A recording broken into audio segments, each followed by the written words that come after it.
At the party, my girlfriend lost a game, and the punishment was to share a single cookie with a younger male student. The cookie grew shorter and shorter, and their lips drew closer and closer, until they finally brushed lightly against each other. Everyone present glanced at me awkwardly, afraid I would get angry, but to their surprise, I smiled indifferently. It's just a game, I don't mind. After the party ended, my girlfriend was still showing off to her colleagues about how generous and understanding I was, but she never saw that I had thrown away the engagement ring I had worn for 8 years and gone home early. Chapter 1. I was about to pack my luggage when the doorbell suddenly rang. The moment I opened the door, a strong smell of alcohol hit me in the face. Elizabeth's junior student was supporting a swaying, barely standing Elizabeth. When he saw me, a faint, meaningful smile flashed across his face. Hello. I didn't get the chance to introduce myself earlier. I'm Kevin, the teaching assistant who works under her. I saw you left first, so I figured I'd bring her back. Suppressing my displeasure, I forced a small smile and took the red-cheeked Elizabeth from his arms. After thanking Kevin, I helped Elizabeth to the sofa. She was heavily drunk, eyes tightly shut as if she had already fallen asleep,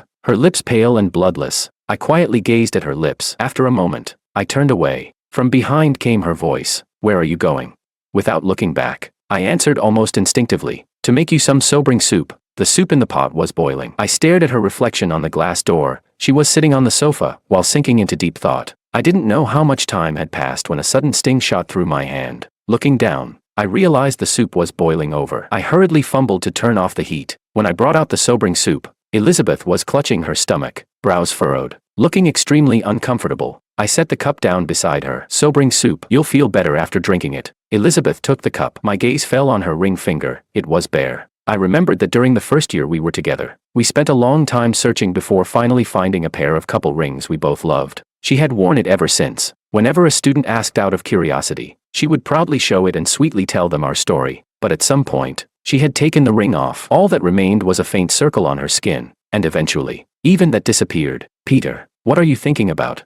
I returned to myself and instinctively gave her a small smile. Nothing. The sobering soup in the cup was already gone. I took it from her hand and turned toward the kitchen. But the moment I turned, she suddenly said, "Let's get married." My body stiffened. Time in the room seemed to freeze, the silence unnaturally heavy. My mind was filled with the image of her and that younger student's lips lightly touching at the party. It took quite a while before I finally turned back and said, "You're drunk." Her expression chilled instantly. The look she gave me was filled with dissatisfaction and a hint of grievance. "Suit yourself." She stared at me for a long moment, then closed her eyes, her tone icy. The microwave was still keeping a cup of warm milk hot. When I carried it out, Elizabeth was no longer in the living room. She was probably angry. I lowered my head and looked at my hand, reddened by the burn, then casually poured the warm milk I had heated for her into the sink. As I applied ointment to my skin, a sudden memory surfaced. No matter how small my injury used to be, she would always rush over more anxiously than I did, scolding me for being careless while carefully tending to my wound. But today, she didn't even notice I was hurt. Sometimes, you can't help but sigh at how strange time is. 8 years, neither too long nor too short, but the lively young girl in my memories had already grown more and more blurry. When I returned to the bedroom, the room was pitch dark.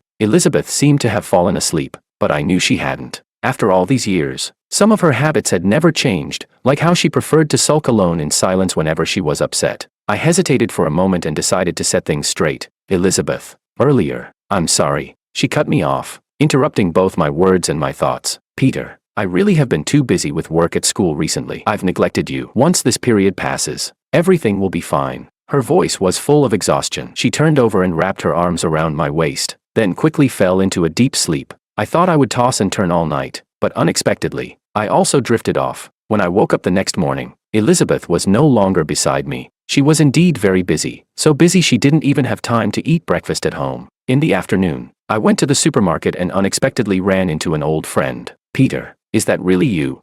I turned around. It was the class monitor from my university days. "Peter, you've changed so much, I almost didn't recognize you." "Changed a lot." I looked at her in confusion. Freya laughed. "Yeah, how do I put it? You just give off that married family man vibe now. It's been so many years. Did you and Elizabeth get married?" I forced a wry smile and shook my head. "Not yet." "What? You should hurry up then." "I heard Elizabeth is a university professor now. Young, beautiful, capable, you know what I mean." I gave a self-mocking smile and nodded along. What was there to worry about? That she'd fall for someone else? I had never doubted that Elizabeth would stay true to our relationship. Back then, it was because of trust. The girl whose eyes were filled only with Peter, lively and passionate, would never do such a thing. But now, Would the sharp, worldly Elizabeth do it?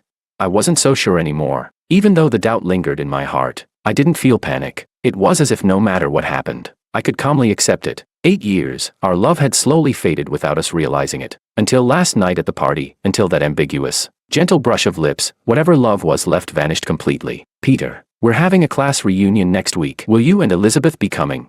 I snapped out of my thoughts and considered it. I should be free that day. As for Elizabeth, I'll have to ask her when I get back. Freya, time to go. A deep male voice called out. Freya said goodbye to me and quickly walked toward him. The two laced their fingers together, smiling joyfully. At that moment, I seemed to see myself and Elizabeth from years ago. At 6 in the evening, I returned home, not sure whether Elizabeth would come back for dinner. I sent her a message. She didn't reply. Probably busy again. I shrugged and set my phone down. I was in the middle of cooking when I suddenly heard the sound of a key turning. Elizabeth was back. I glanced at the clock, 6:40. Why are you home so early today? I asked. I'm almost done with the work at school. Oh, I replied casually and continued stir-frying the vegetables. Silence spread between us. This kind of thing would never have happened in the past. We used to call each other soulmates. We talked about everything, our dreams, our studies, our hobbies, movies, funny travel stories, even the people and things that annoyed us. We always had endless topics to talk about. But now, we had fallen into silence. Let's talk, she said.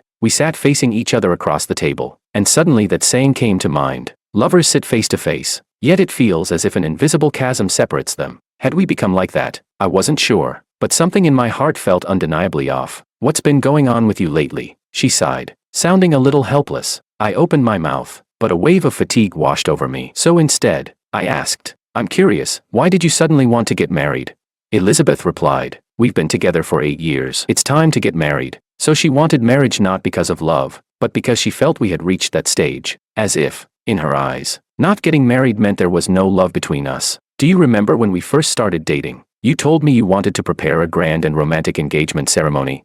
Elizabeth froze for a moment, as if she were trying hard to recall that memory. Then she said, I'm not a child anymore. Those princess fantasies are long gone. Let's talk about that later. I looked at her quietly, and that familiar sense of helplessness surged again. On my way home from the supermarket earlier, I had bought flowers, and I had already prepared the engagement ring. If she had just said the word, I would have taken out the flowers and the ring right then and proposed. But she didn't. And so, that conversation ended like that. The bouquet and the ring I had spent so long preparing, I quietly threw them into the trash. A week later, on a certain morning, I woke up unusually early, and Elizabeth was still home. I asked her, there's a reunion with our university classmates. Do you think you can spare the time to go? Everyone really wants to see you. She thought for a moment, then said, okay, send me the time and place. I'll be there. I paused, then smiled and agreed. But by 5 p.m., I was still standing alone at the entrance of the venue. Inside, classmates were happily chatting away. When they saw me, they welcomed me in enthusiastically and asked, where's Elizabeth? Why didn't she come with you?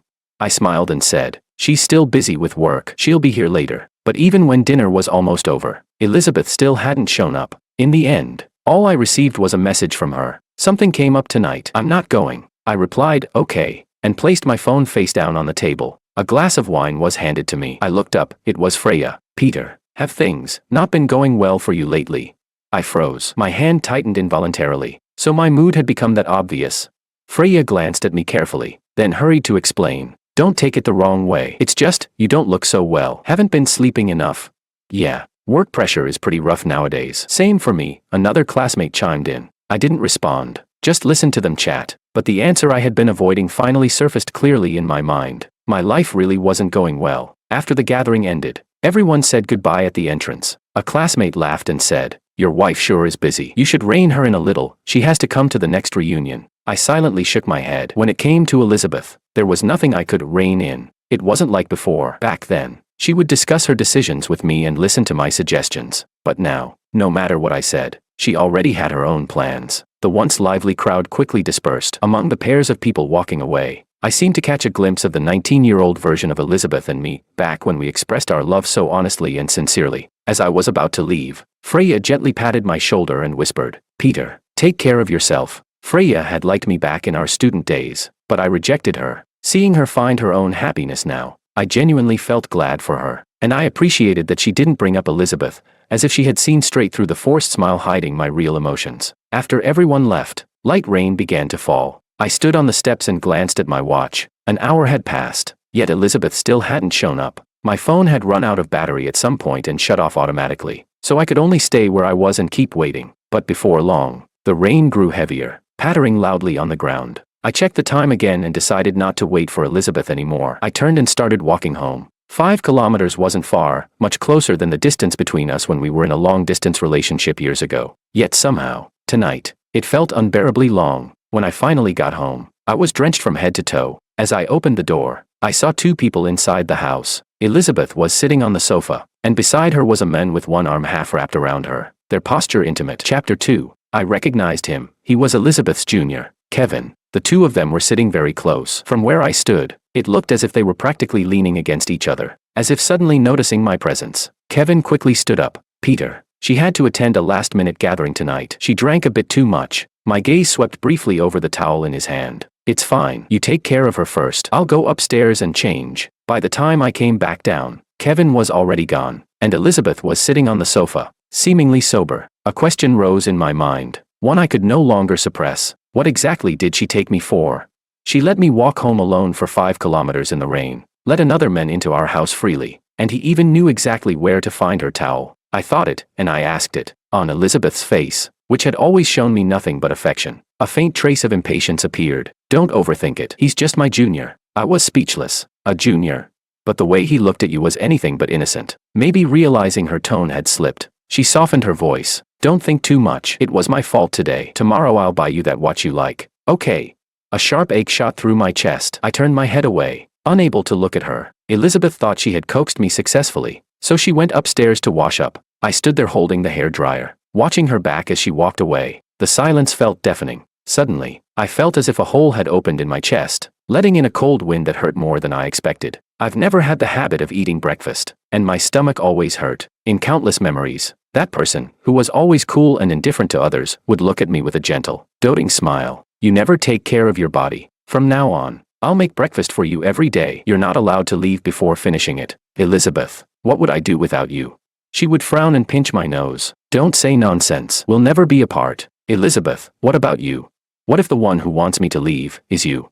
Elizabeth worked quickly. When I woke up the next morning, a beautifully wrapped box was sitting on the table. I really liked this watch model, but it had been out of stock for a long time. I used to go every week to check if it had arrived. Eventually, I stopped asking and let go of the anticipation. Now that the watch was finally in front of me, I found I didn't even want to open the box. It turned out that no matter how much you like something, once the freshness wears off, you stop caring as much. Today was our 8th anniversary, but she didn't remember. Or maybe she remembered but no longer considered it important. A sudden chill ran through me, spreading outward from deep inside, then slowly seeping into my bones. All at once, I wanted to visit Elizabeth's grandfather. Elizabeth's parents divorced when she was young, and she was raised by her grandfather. The frail old man passed away during her first year of work. Before he left, he held Elizabeth's and my hands tightly together, hoping we would go through life peacefully and stay together for a long, long time. The first time Elizabeth brought me home to meet him, he held my hand with a kind, gentle expression. Even with his unsteady legs, he still bustled around the kitchen, determined to cook us a good meal. As an old man,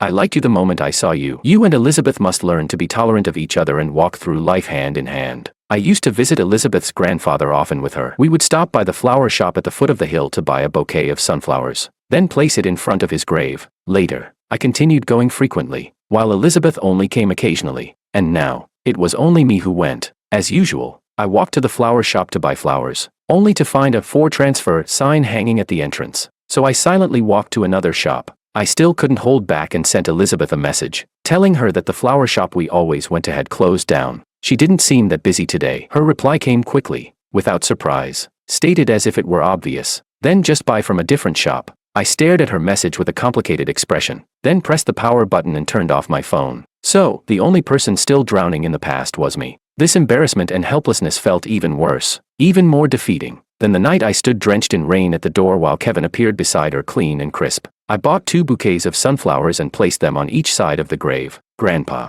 the one on the left is from me, the one on the right.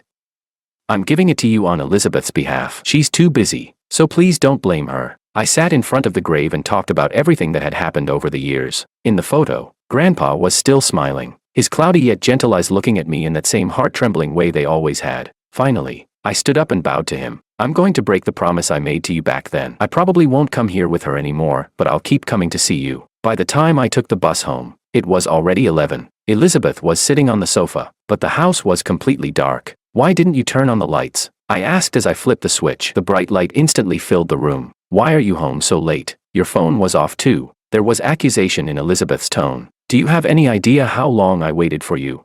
I let the faint smile fade from my face and murmured, almost to myself.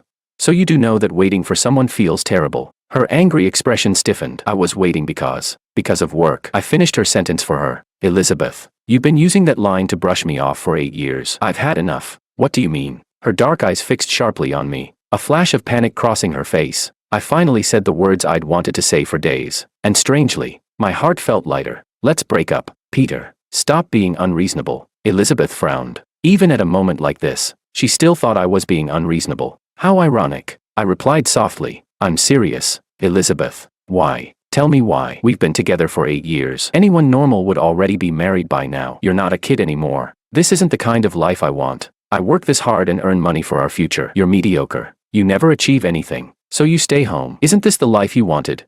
A sudden sense of everything falling into place washed over me. So this was how she saw me. On my birthday last year, you were away on a business trip. I bought a cake myself and waited alone the whole night. I finally decided to go to Chong City to see you, but at the hotel entrance, I saw you walking out together with Kevin. Elizabeth laughed lightly. You thought I cheated on you? No. He was just delivering something to me. I know. But you do know that Kevin likes you, don't you? Elizabeth tried to explain. He's my junior. Very capable. I need him for my work. Need him. Need him so much that even if he kisses you, it doesn't matter.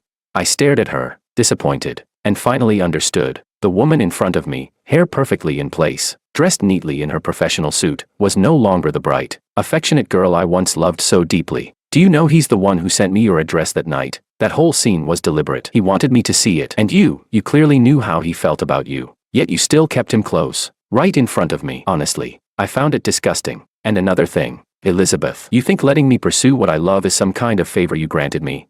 Well, let me be very clear, it wasn't. A year ago, I met a highly respected figure at a design exhibition. He was willing to recommend me to study abroad, but I gave it up. Back then, you were just starting your career, and I was worried you wouldn't manage on your own. Looking back now, I was such an idiot. Elizabeth seemed shaken, her body swayed, and she pressed a hand to her stomach, sweat beading on her forehead. The old me would have gone straight to get her medicine without hesitation. But today, I only cast her a faint glance, then made up my mind and headed upstairs to pack my things without looking back. I didn't have many belongings. 8 years of my life were packed into a small suitcase, light as a feather as I dragged it behind me. When I walked past Elizabeth, she said, if you walk out, don't come back. I paused for a moment, my voice calm. All right, then I won't say goodbye. Leaving at dusk wasn't a smart decision, but with my emotions at that point, staying wasn't an option anymore. I went to my friend's place and honestly told him I had broken up. He grew angry. Was it Elizabeth? Did she? No, we're just not suitable anymore. Jordan stared at me in disbelief.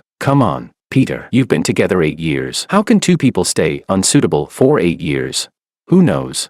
Maybe the days of being suitable only lasted the first few years. Maybe everything after that was just slowly eroding the love built up at the start. A relationship that burns too brightly at first only goes downhill later. But this is too sudden. When did you start thinking about breaking up? I thought for a moment. 2 years ago. The thought flashed by once. She was rising in her career, and I specially took leave to fly to North City to surprise her. But she left me alone at her place for 3 days. By the last day, I was upset. That time she finally put down her work, sighed, and asked me, what do you want from me? Exactly. The next morning, when I woke up at Jordan's place, he had already gone to work. I slowly finished breakfast and began gathering my things, only to find the jade pendant her grandfather had given me tucked in my bag. After thinking it over, I decided to return it to Elizabeth. I went to her university by bus, planning to leave the pendant in her office and go, but then a voice spoke up behind me. Peter, are you here to look for her?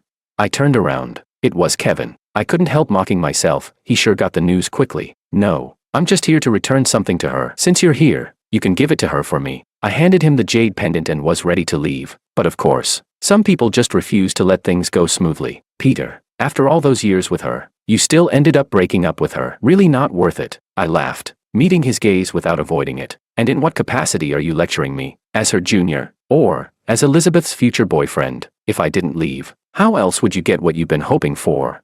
In front of all the passing students, Kevin's hidden agenda was laid bare. His face turned red and pale at the same time. I couldn't be bothered to talk to him anymore. I waved a hand. Hope you manage to win Elizabeth soon. All that effort you've put in shouldn't go to waste. Just as I was leaving, I unintentionally saw Elizabeth's figure reflected in the glass panel of the door. I didn't say goodbye. Just as I'd said, we should never see each other again. After breaking up with Elizabeth, my life suddenly became busier. First, I had to find a place to stay. Second, I needed to resign from my old studio. My previous studio worked under one of Elizabeth's partner companies. Since I had decided to cut all ties with her, staying there was no longer an option. Both tasks had to be done at the same time. So I was running around nonstop every day, but it felt fulfilling. Even Jordan said I looked like a dead tree revived, full of life again. After sending out countless resumes, I finally reached a mutual agreement with a new company. I also found an apartment near the office. Two good things in a row naturally called for a celebration. So I invited Jordan. The location was the food street outside my new neighborhood. Man, your luck is ridiculous. How are you finding jobs this easily? Talented people really do shine everywhere. I heard your new boss is expanding into the design industry and owns several other companies. You're about to make it big. Elizabeth really thought too highly of herself. He took a big gulp of beer and laughed wholeheartedly. I was happy too. I didn't expect them to trust me so much. They even made me the design director. In the following months, the company assigned project after project, keeping me extremely busy. In the middle of all that, I received a call from Elizabeth's friend Bianca. She told me Elizabeth had been drinking heavily lately, getting drunk and calling my name while clutching a bottle. Bianca asked, "Could you come pick her up just once? You were together for 8 years. You can't really bear to see her like this, can you?" I refused. I told her I was too busy to spare the time and asked her to send Elizabeth home. At the end of the call, I added, "Elizabeth and I have nothing to do with each other anymore. Please don't call me again." Bianca let out a cold laugh. "Peter, you're really cruel. I honestly think Elizabeth deserves better." I didn't respond, just smiled faintly and put the whole matter out of my mind. Throwing myself back into work, a colleague nearby glanced at me sympathetically. "Peter, don't be fooled by how gentle and easygoing Abigail usually seems. Once she gets into work mode, she becomes a completely different person, serious and intense. But honestly, you can learn a lot from her if you keep up." Abigail was indeed highly capable, and her judgment was sharp. Whether in work or in dealing with people, I learned a lot from her. Abigail stood at the doorway. "Peter, you're coming with me for an urgent assignment later. Go pack your things first." By the time I reached the garage, Abigail was already waiting beside the car. For the past few months, because we lived in the same area, she would give me a ride to work every morning. But every time I tried to object,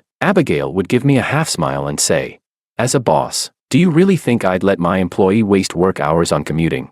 All right, fair point. I zipped my lips with my fingers, signaling I wouldn't bring it up again. After it happened enough times, I eventually got used to it. Now I could sit in her car without even blinking, and we would occasionally chat about what we planned to eat for dinner. Abigail's cooking was amazing. The first time I tasted her food, I was genuinely stunned. Meanwhile, my cooking could only be described as plain to the point of being borderline terrible. So I thickened my skin and went to her place for meals more than a few times. "Tonight's flight is at 9. Pack your things. Then go upstairs and eat. Make sure to reach the airport before 8:30. Abigail spoke calmly while driving, arranging everything in an orderly manner. I stared at her. Abigail had that serene, timeless beauty, gentle, steady, calm, like a warm breeze on a quiet day. Suddenly, I blurted out, "Abigail, you look pretty charming today. How come you don't even have a boyfriend?"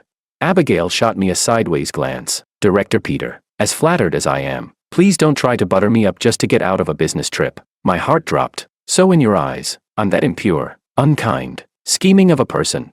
Abigail let out a soft laugh, her tone meaningful. "Everyone should have some self-awareness." I repeated silently in my head, "She's the boss. She's the boss." As a competent employee, we must respect and admire our boss. As an excellent employee, we must also learn to help the boss identify problems, analyze problems, and solve problems. I pretended to suddenly understand something. "I know why you don't have a boyfriend, boss. Mainly because your mouth is astonishingly sharp." What man could handle that? Abigail asked casually, almost jokingly. "Does that include you?" "Huh?" I froze instantly. Don't tell me Abigail actually has feelings for me.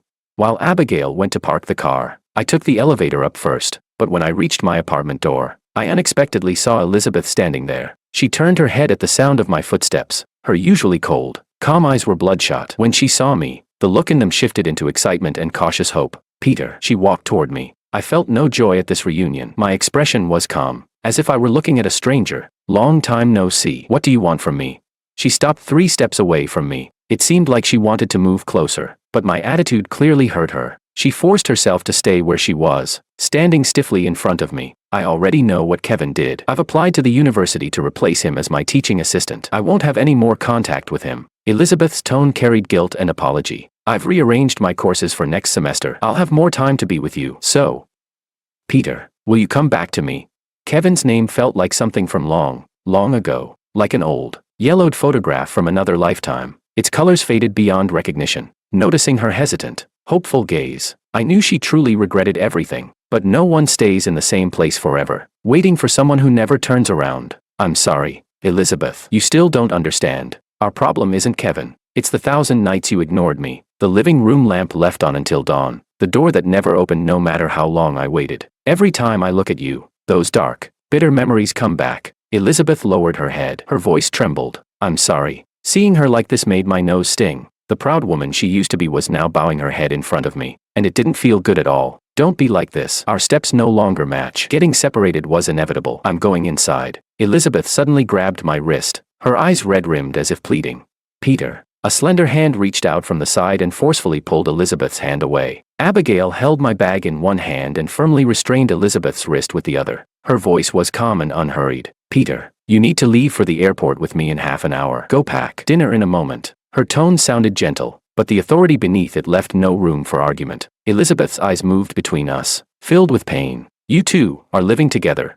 Work comes before everything, the ultimate rule of all working people. My heart skipped a beat. I immediately bolted inside to pack, completely ignoring Elizabeth's presence and not answering her question. When I finished packing and came out, Abigail was standing in my living room, placing a bowl of freshly cooked noodles on the dining table. The door was shut tightly. Elizabeth had probably already left. I pushed away my thoughts and had just sat down to eat when Abigail suddenly said, "So you rejected me because of her?"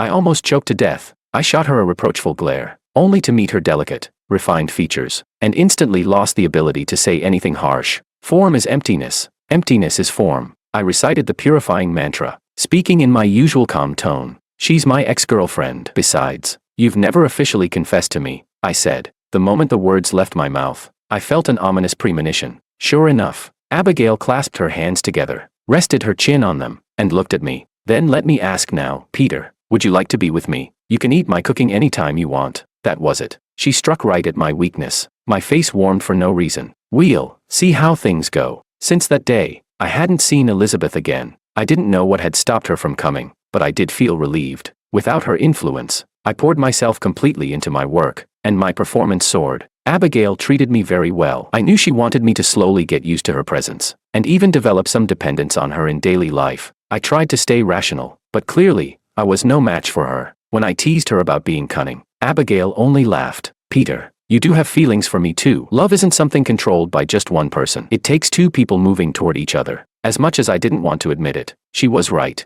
I was indeed slowly gravitating toward her. Eventually, we officially got together. Honestly, nothing felt drastically different. It was just that every time I came home, there was a hot meal waiting for me. The house key was always placed somewhere obvious, and every day, fresh, beautiful flowers were laid on the dining table. I complained jokingly, Abigail, don't spoil me too much. You might not be able to get rid of me later. Abigail didn't mind at all and openly revealed her intentions. I want you stuck to me. Abigail truly was a capable boss. She guided me step by step, encouraged me to take leaps I had never imagined before, and pushed me onto a brand new stage of life. In my 8th year of working, I received an invitation from the London Central Academy of Fine Arts as a visiting scholar. When I stood on that podium, looking at Abigail smiling warmly at me from below, I couldn't help marveling at how strange and wonderful life could be. That night, we went to the banks of the Thames. The river shimmered with golden light. There, I proposed to Abigail. Those memories with Elizabeth, things I once thought were unforgettable, had blurred with time. I couldn't even clearly picture Elizabeth's face anymore. Years change, and time moves on.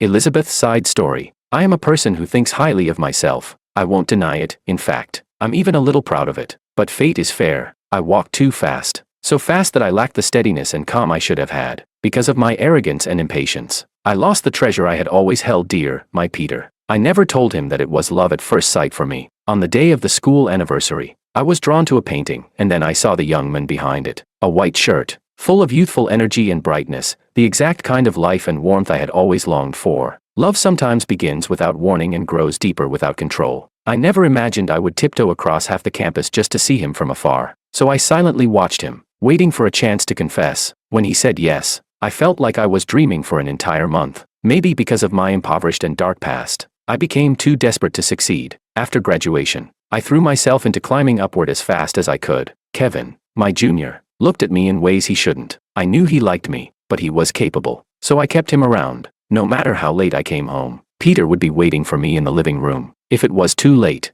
he would leave the lamp on for me, and even though he couldn't cook, he learned to make sobering soup just for me. I loved Peter so much, but society is a stage of power and ambition. The higher I climbed, the more ugliness I saw. I became colder, more calculating. I still looked down on everyone, but my role slowly shifted, from merely watching with cold eyes to playing along with the game. And Kevin was the perfect tool. Whenever I came home smelling of alcohol and perfume, Peter would worry and tell me not to tire myself out. I found it laughable. After all these years, he was still so naive. How could I possibly let go of everything I had fought so hard to earn? I began to grow irritated with him, irritated by his concern, irritated by his attempts to share emotions I no longer cared about. One day while I was working, he sent me a message about a shop closing. I didn't understand why it mattered. If that shop closed, we could just go to another one, simple, but I forgot. That flower shop was the one we had always gone to. It carried so many of our memories. When I shrugged it off, I wasn't just abandoning a shop, I was abandoning our shared past. Why would Peter ever want to leave me? He clearly said he would stay with me forever. I resented him for going back on his word, so I hardened myself and told him that if he walked out, he shouldn't come back, and he really didn't come back. While looking for cigarettes in the drawer, I found his journal. Kevin had done so many excessive things. I ignored Kevin's begging and replaced him as my assistant. I went to look for Peter, wanting to tell him everything, but all I received were his calm, indifferent eyes. When I tried to grab his hand, a woman stopped me. For the first time in so many years, he ignored me, and followed another woman's words as he walked back inside. That woman was Abigail. I knew her. She was a powerhouse in the business world. She told me not to debase myself. Peter had waited for me for so long, but I never turned back. So why should he turn back now that it's my turn to wait? She also told me that Peter once gave up a remarkable future for my sake, but I still failed him, so I no longer had the right to stand before him. Yes, she was right, but I still couldn't accept it. After that, I stopped disturbing Peter, but I tried every possible way to find out about his life. Peter went abroad. Peter fell in love. Peter was getting married. Time became a blurry number for me. I had just returned from a business trip overseas when I saw him at the airport. The place was packed with people, absolutely crowded, yet I saw him instantly. Abigail was leaning against him. Their fingers were interlocked as they walked toward a black car parked by the curb. He was smiling so brightly, just like he used to back then. And suddenly, memories from many years ago flooded back. When we, too, leaned on each other like that. We had walked together so smoothly for so long, but in the end, everything fell apart at the very last step.